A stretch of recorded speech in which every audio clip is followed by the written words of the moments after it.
We are deeply troubled by this legislation. It could shutter UNRWA operations in the West Bank, in Gaza, in East Jerusalem.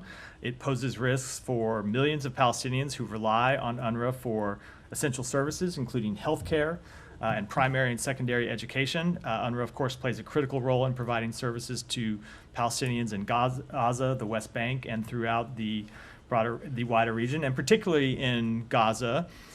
They play a role right now that, at least today, cannot be filled by anyone else. They are a key partner in delivering food, water, and other humanitarian assistance to civilians in Gaza that wouldn't have anyone else to get it from if UNRWA were to go away. I should be clear, by the way, it's not our only concern about this legislation. We also support the work that UNRWA does outside of Gaza. We support the work they do in the West Bank. We support the work that they do in the broader region to deliver humanitarian services to Palestinians. But the work is absolutely critical and irreplaceable in Gaza right now. We are going to engage with the government of Israel in the days ahead about how they plan to implement it. We're going to watch and see if there are legal challenges to the law and if there's any impact by those legal challenges.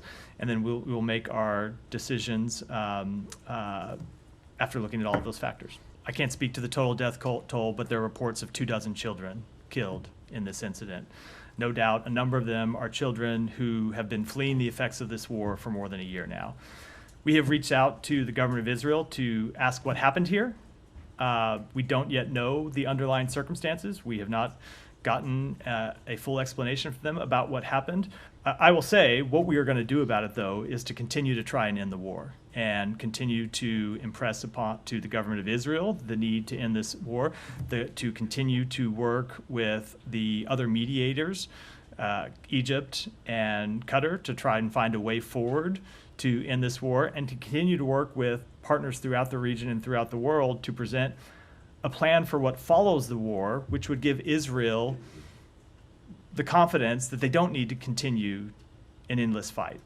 Over the last week, the Sudanese Rapid Support Forces has carried out a major and brutal attack across eastern part of the Al Jazeera state in Sudan, located just to the south of Khartoum. They attacked multiple villages in the area, deliberately targeting civilians.